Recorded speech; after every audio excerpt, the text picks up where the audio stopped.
2026-yil mahallani rivojlantirish va jamiyatni yuksaltirish yili doirasida yurtimizda amalga oshirilayotgan keng ko'lamli islohotlar inson manfaatini ulug'lash, fuqarolar farovonligini ta'minlashga qaratilgani bilan ahamiyatlidir.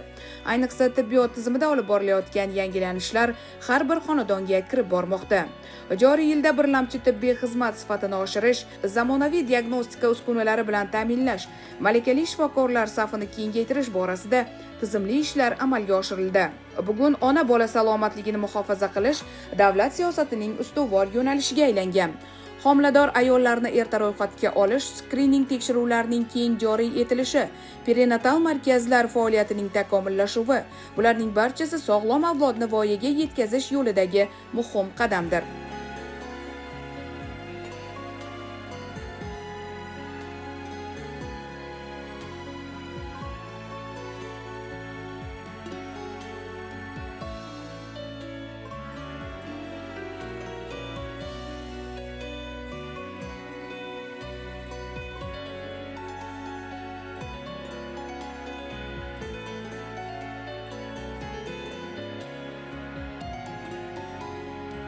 Mana bu qo'limda turgan chaqaloq yangi hayot timsoli. Yurtimizda olib borilayotgan islohotlarning natijasi avvalambor mana shu sog'lom tug'ilgan chaqaloq, baxtiyor ona va xotirjam oila. Bugun Bulung'ur tuman tibbiyot birlashmasi tug'ruq bo'limida yaratilgan sharoitlar tufayli har bir ayol malakali tibbiy yordam olish imkoniga ega. Zamonaviy uskunalar, tajribali shifokorlar va albatta ayol salomatligi, bularning barchasi kelajak poydevorini mustahkamlaydi. 1991-yildan buyon mana shu chaqaloqlar sog'ligi bilan, chaqaloqlarni uyga parvarishi, ona bilan ko'krak suti bilan emizishi, og'ir hollarda chaqaloqlar davolash bilan shug'ullanib kelaman. Davlatimiz tomonidan 2020-30 ishonch apparaturalari berildi. Bu yana bizlarning ish faoliyatimizda yangiliklar, aholining chaqaloqlarning sog'ligini yaxshilashda juda ham katta yordam desak ham bo'ladi, juda katta o'zgarishlar bo'lyapti. Mana ona va bolani bexatar onalik, kesir kesish yo'li bilan tug'ilgan chaqaloqlarimiz, tabiiy yo'l bilan tug'ilgan chaqaloqlarimiz bizning mana shu tumanimizdagi tug'ruqxonamizda 4700 tagacha, 4800 tagacha bir yilda tug'ruqlar bo'ladi. Shularning har oyda 80 ta, 70 ta kesir kesish yo'li bilan tug'iladi, tabiiy yo'l bilan 400 tagacha tug'iladi bolalarimiz. Bularga asosiy parvarish talab qilinadigan bolalarimiz jadal davolash xonasida parvarishda bo'ladi. Sog'lom, onasi sog'lom bo'lgan bolalarimiz ona va bola palatasiga o'tiladi va ko'krak suti bilan boqishni targ'ibot qilib boramiz. Sog'lom ona, sog'lom bola. Bizning asosiy shiorimiz shu. Uyga sog'lom chiqarish, ota-onalariga sog'lom farzandlarni qo'llariga topshirish.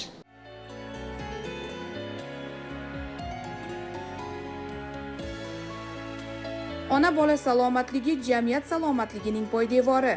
So'nggi yillarda yurtimizda tibbiyot sohasida amalga oshirilayotgan keng ko'lamli islohotlar aynan ana shu yo'nalishga alohida e'tibor qaratilayotganidan dalolat beradi. Zamonaviy tibbiy uskunalar, barcha kerakli jihozlar bilan ta'minlangan bo'limlar va malakali mutaxassislar, bularning barchasi inson qadri uchun xizmat qilmoqda. Bulung'ur tuman tug'ruq bo'limida faoliyat yuritayotgan tajribali shifokor Dilafruz Babayeva shunday fidoyi mutaxassislardan biridir. Uning qo'llari orqali yuzlab chaqaloqlar hayotga ilk qadamni qo'ymoqda. Har bir bemorga mehr bilan yondashish, mas'uliyatni chuqur his etish va kasbga sadoqat uning kundalik faoliyatining ajralmas qismidir.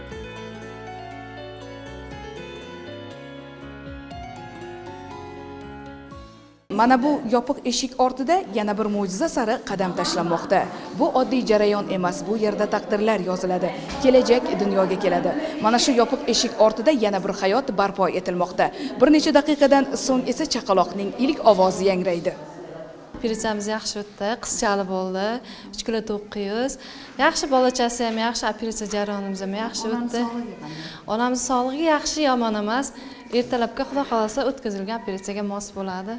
Homilador ayol kishi homilador bo'lgandan boshlab, aslida 4 haftalikdan boshlab akушер-ginekolog nazoratida bo'lishi kerak. To tuqquncha biza poliklinika nazoratida bo'ladi va tug'ruqdan keyin ham yana poliklinika nazoratida bo'ladi. Bizni tug'ruq bo'limimizga tug'ruq jarayonini amalga oshirish uchun keladilar. Shunga qarab bizlar tug'ruq jarayonini amalga oshirib beramiz yoki kesarva qilib beramiz yoki tabiiy tug'ruq yo'llari orqali amalga oshirishimiz mumkin. Yoki bo'lmasa o'sha homiladorlik davrida qandaydir bezovtaliklar bo'lsa, kasallikni davolash kerak bo'ladigan bo'lsa, patologiya bo'limiga yotqizib davolab beramiz. Sog'lom farzandni dunyoga keltirish uchun avvalambor ayol homilador bo'lishidan oldin ham bir nazoratdan o'tish kerak bo'ladi. Aslida olganda har bir tug'ilayotgan farzandimiz, qiz bolamiz boshidan boshlab ko'rikdan o'tib yurishimiz kerak. Sababi qiz bola voyaga yetganda ham kamchiliklar bo'ladi. Mana shu voyaga yetish jarayonida ham kamchiliklar bo'lishi natijasida ayolni keyin jinsiy hayotiga ham ta'sir qilishi mumkin. Shuning uchun boshidan boshlab nazoratda olish kerak va turmushga bergandan keyin ham doimo ginekolog nazorati albatta bo'lishi kerak. Hozirgi vaqtda qandaydir ayollarimiz noziklashib ketganmi, juda ham ko'rikda bo'lmasa qandaydir patologiya kelib chiqadi. Har bir ayolni davolayotganimizda albatta uni natijasini ko'rsak, har doim ham xursand bo'lamiz. Navbatchilikka kelganda ham, ertalab turganimizda ham har bir ayol sog' salomat tug'ruq bo'limiga kelib, bolasini olib, xursand bo'lib, shu yerdan raddomdan bolasi bilan xursand bo'lib chiqib ketishni juda xohlaymiz. Sog'lom farzandni ham tarbiyalashda ayolni tarbiyalashimiz kerak. Nafaqat tug'ruqdan keyin homiladorlik davrida ham homilador ayollarga ham, qaynonalarga ham, turmush o'rtoqlariga ham ba'zi shunaqa holatlar bo'lgan, qaynota ham aralashgan joylari bo'lgan. Maslahat berardim har bir ayolni, agar siz nevarangizni, siz keliningizni sog'lom bo'lishini istasangiz, har doim ko'rikda bo'lishi kerak. Birinchi navbatda to tuqqunicha bo'lgan o'xotni albatta har bir ayolni qaynonasi olib kelsin. Agar shu vaqtida siz kasallikni oldini olsangiz, vaqtida ayolingizni tekshirib tursangiz, siz kasallikni oldini olgan bo'lasiz. Moddiy tomondan ham, ma'naviy tomondan ham yutasiz siz. Agar siz ko'rikda bo'lib tursa. Endi tug'ruqdan keyin keladigan bo'lsa ham xuddi shunday. Chilla davrini ayol sog'lom bo'lishi uchun, nevaralari sog'lom bo'lishi uchun tug'ruqdan keyin ham patronaj ko'riklari bo'ladi. O'sha ko'riklardan o'tib turish kerak. Patronaj har doim uyga kelib, har 2 kun, har 3 kunda kuzatib borish kerak. Bizlar bo'lmasak yoki poliklinika ayollar maslahatxonasi ko'rikda bo'lib turadi. Lekin mana bu ko'pchilik joylarda bizlar davrimizda mana bunaqa bo'lgan, biz davrimizda unaqa bo'lmagan deb juda ko'p kelinlarni olib kelmaydi. Bizlarning niyatimiz siz sog'lom bo'lishingizni xohlaymiz.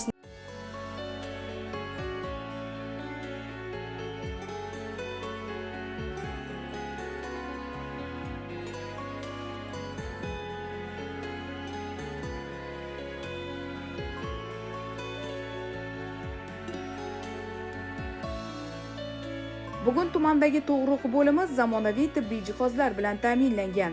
Jonlantirish bo'limida yangi tug'ilgan chaqaloqlar uchun maxsus uskunalar, zamonaviy ultratovush apparatlari mavjud bo'lib, ularning barchasi onalar va bolalar xavfsizligini ta'minlashga xizmat qilmoqda.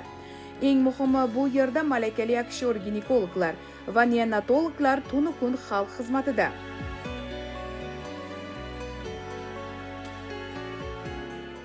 Hozirgi kunda juda sharoitlarimiz yaxshi, hamma sharoitlarimiz bor. Chaqaloqlar uchun yangi kuves apparatlarimiz, chaqaloqlar uchun, kattalarimiz uchun ham apparatlarimiz berilyapti. Bu apparatlarimizdan bizlar foydalanib, kecha va kunduz navbatchi hamshiralarimiz bor. Malakali, toifali doktorlarimiz, shifokorlarimiz bor. Ular bilan birgalikda ish faoliyatini olib bormoqdamiz. Bugun sutka davomida 19 ta tug'ruq bo'lgan, o'shaning ichidan 2 tasi kesarva secheniya bilan tug'ruq bo'lgan. Kecha va kunduz navbatchiligi bilan vrachlarimizni nazoratida muolajalarni olyapti. Statistikaga bo'lganda bizlarga 90 koyka dedik, 10 koyka qo'shib berishdi, hamshira vrachi bilan qo'shib berishdi. Juda xursand bo'ldik. Hozirgi kunda 100 koykadamiz, 105 ta bemor yotib davolanyapti. Sog'liqni saqlash boshqarmamizdan yangi juda ko'p apparatlar berilyapti. Instrumentlar berilyapti. Sharoitimiz yaxshi. A'lo kayfiyatda ayollarimiz juda xursand. Hamma sharoitimiz borligidan dori-darmon 99-100% gacha dori-darmonlarimiz berilyapti. U o'shandan ham xursand. Hammaga rahmat deb rosa xursand bo'lib chiqib ketadi. O'zim yoshligimdan rosa doktorlarga, mana shu oq xalat kiyganlarga havas bilan qarardim. Orzuyum doktor bo'lish der edim. Xursandman, hozirgi kasbimdan faxrlanaman.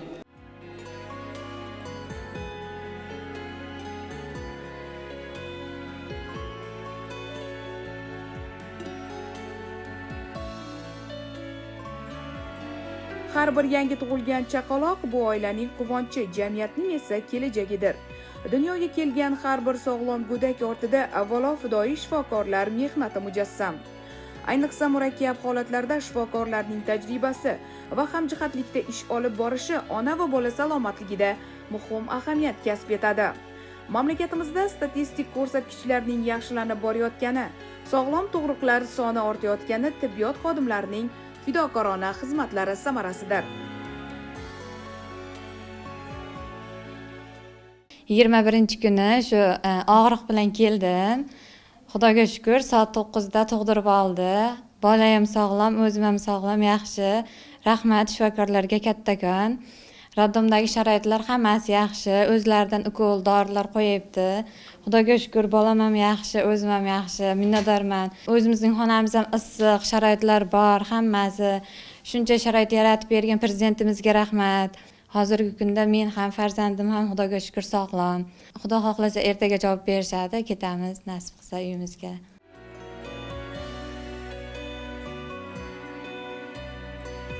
Kasbiga sadoqat, inson hayoti uchun mas'uliyat va mehr bilan bajarilgan mehnat. Mana shu fazilatlar bugun tumandagi tug'ruq bo'limi faoliyatida namoyon bo'lmoqda. Fidoyi shifokorlarning sa'y-harakatlari, puxta bilim va tajribaga asoslangan yondashuvi natijasida sog'lom ona va bola ko'rsatkichlari izchil yaxshilanib bormoqda. Bugun tumanda xotirjam va baxtiyor oilalar soni ortayotganida ham zamonaviy sharoitlar, malakali mutaxassislar va e'tibor markazida inson qadri turibdi. Shifokorlarning samarali mehnatlari ortida esa yangi umid, yangi quvonch va yangi hayot boshlanmoqda.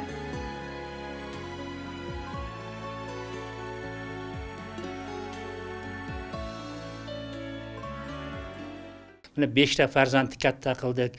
Katta qizimiz mana vrach. Men o'zim ham meditsina sohasida 48 yilga yaqin ishladim. Shundan 38 yil reanimatsiya bo'limida ishladim. Oliy toifali bilan pensiyaga chiqdim. Turmush o'rtog'im mana poliklinikada terapevt bo'lib ishladi. Mana ular 50 yil bo'lib ishlaganiga nafaqaga chiqib nafaqadamiz. 14 ta nevaram bor. Xudoga shukr. Oilamiz bilan tinch yashaymiz. Prezidentimizning yordamlari tibbiyot xodimlari uchun juda katta. Tibbiyot asbob uskunalari ham juda mukammallashib, juda katta yordamlar berdi. Umuman olganda respublikamizning tibbiyot, har qanday tibbiyot sohasiga operatorlar bormagan sohasi qolmaydi.